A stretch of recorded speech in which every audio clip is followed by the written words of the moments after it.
Agriculture from Institute of Agriculture and Animal Science in Rampur, Chitwan. He's also worked at a rural development project sponsored by USAID. We now request His Excellency to kindly address us.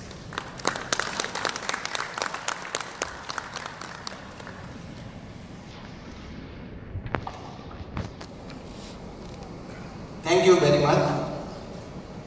Honorable Minister Suresh Prabhuji, Deputy Chairman of Rajya Sabha Haribamsh Narayan Singh Ji, Director of India Foundation Ram Madhav Ji, Excellencies, ladies and gentlemen, I wish to extend my sincere thanks to the India Foundation for inviting me to speak before this distinguished gathering of intellectual and luminaries.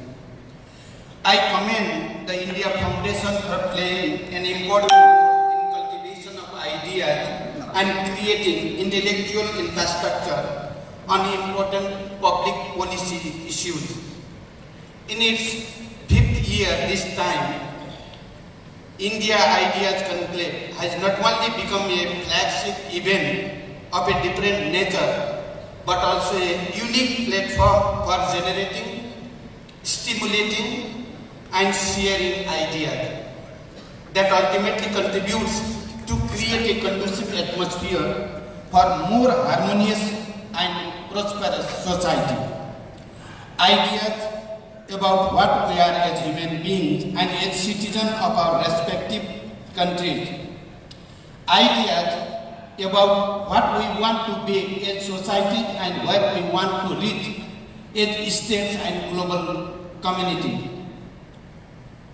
As a premier forum for producing and exchanging views and voices, the Ideas Conclave has been in itself Citizens' Manifesto, if I may borrow the theme words.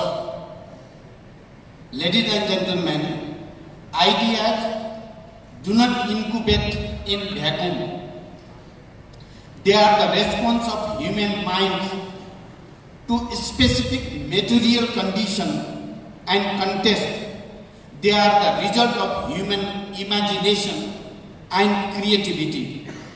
While some ideas are triggered by the urgent need to tackle the contemporary challenges and problems, many are the result of human ingenuity to propel the progress and expand the avenues of evolution.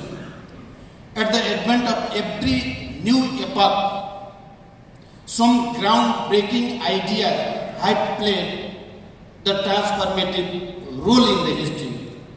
While the genesis of ideas starts in an individual as a comprehensive concentration of contemporary consciousness, it takes the whole society, nation and civilization to cultivate and nourish them. Sometimes the ideas of different individuals do not end in convergence. Plurality of ideas add richness to the social discourse.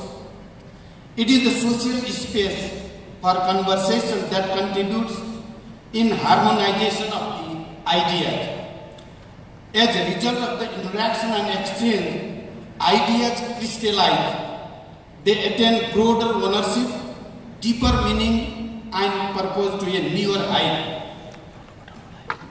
Dear friends, you would agree with me that ideas essentially define us. Ideas are identity and guiding light in our journey as humankind. Ideas are not simply abstract constructs. They are the foundation on which individuals are set up, societies are built, and nation states are buttressed. It is the idea of the ultimate destination that motivates us to advance on the path laid down by our collective vision. Ideas help us distinguish between right and wrong, moral and depraved, good and evil. It is the making of human minds and cross-fertilization of ideas that has brought unprecedented scale of human progress and transformation. Despite the notable human progress over the course of time, the world today confronts a multitude of challenges. We are yet to eradicate the scores of poverty, inequalities, both within and among the nations, are huge. Many countries and societies are lagging behind in the development process. Peace remains elusive in many regions. The sustainability of planet is jeopardized by climate change and induced by human recklessness. New vistas have opened up with the transformative fourth industrial revolution, full of new opportunities as well as challenges. Technological breakthrough in number of fields including artificial intelligence, robotics, 3D printing, nanotechnology testify the human ability to conceive and cultivate ideas. However, the expansion of technology's frontier alone will not suffice. Many countries are yet to benefit from the earlier waves of industrialization. More work is needed on the horizontal expansion and diffusion of technology. The limits test for any idea is the level of positive impact they can generate in human life, and inclusivity should be at the core of such impact. Dear friends, when it comes to the history of generation and dissemination of ideas, the region of South Asia undoubtedly commands a unique place in the world map. India has conceived many genesis whose noble ideas and wisdom has inspired the human civilization. And those wisdoms have not only been a guiding light to humanity, they have also stood the test of time. This part of the world, whom the great civilization gave birth to great thinkers, leaders, innovators, explorers, scholars, and researchers. South Asia's identity was rich in the past, be it in terms of level of intellectual advancement or the level of prosperity. Past 200 years remained the time of exception, when most of the world went ahead of us and we fell behind. At a time when majority of the world was confined to the shadows of bigotry and superstition, our region was already enlightened with Vedas and Buddhism. Ancient South Asia provided to the world the countless civilizational attributes, from literature and architecture to physics, metaphysics and medicine, from ideas of statecraft to art of trade and industry. From this treasure trove of South Asian civilization, our value system has been drawn even today. The values that were born out of our collective civilizational conviction on harmony, discipline and primacy of the larger public good and interest over petty individual self-centeredness. The values that emphasize more on sharing, caring and coexistence. The ideas behind the principle of non-violence, interfaith tolerance and peaceful existence are answers to many maladies of modern times. Today, a forum like this is absolutely in keeping with the same rich tradition of idea creation and idea generation that our region mastered in long back. In advancing the waves of innovation and invention, in the 21st century, India has much to offer.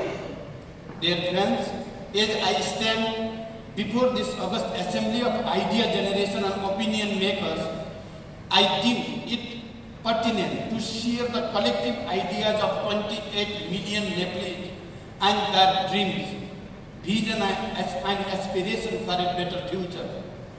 Subdued for decades under autocratic rules and striving through poverty and underdevelopment, Nepali people fought hard and fought long for freedom. Freedom from autocracy, freedom from destitution. As the leader of decade-long armed struggle and then the decade-long peace process, I personally have seen the most closely what my fellow citizens aspire for.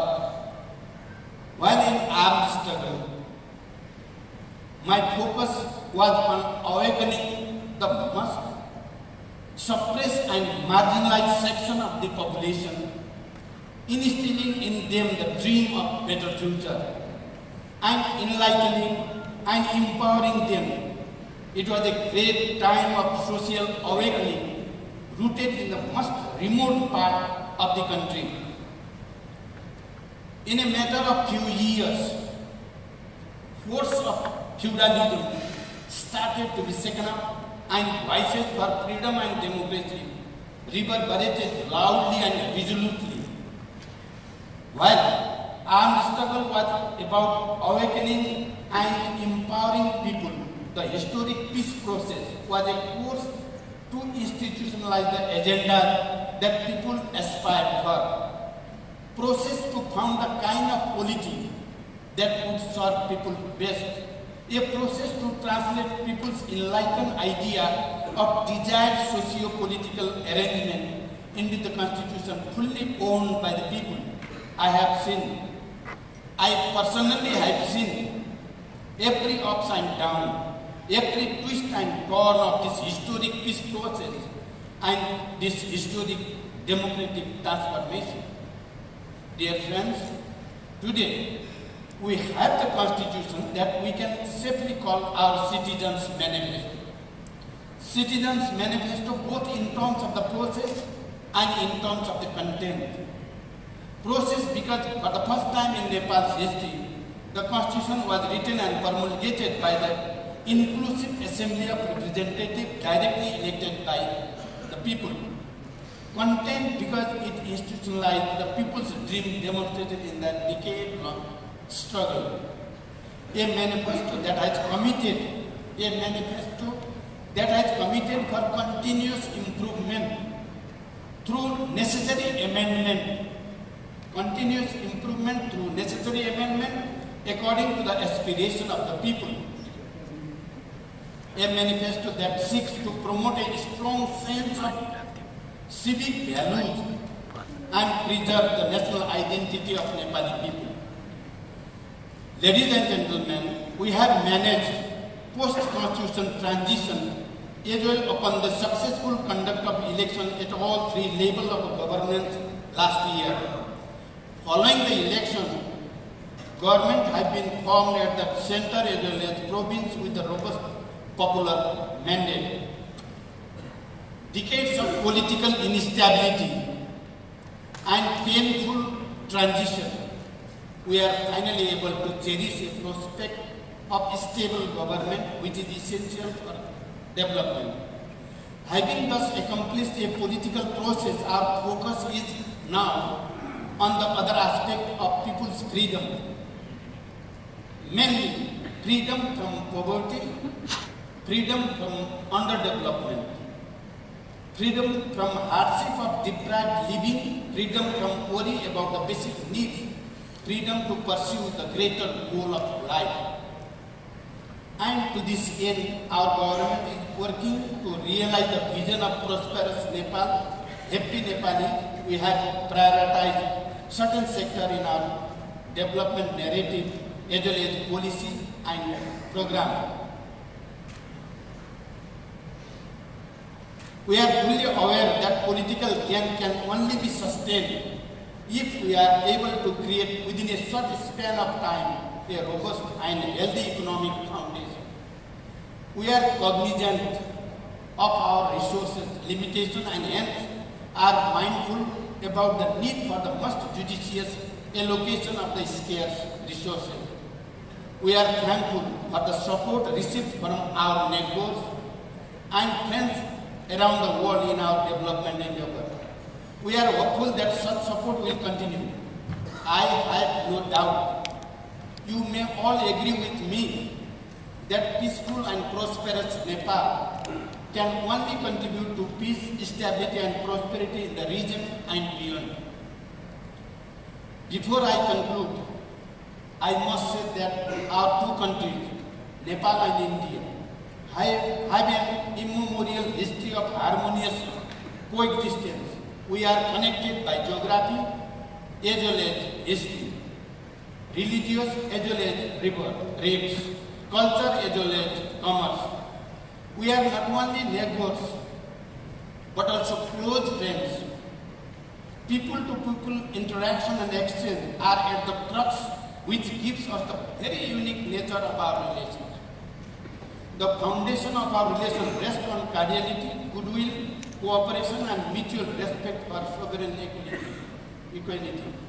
Both of our countries are committed to taking our relation to a newer height, consistent with the trends of our time, and the aspiration of our peoples.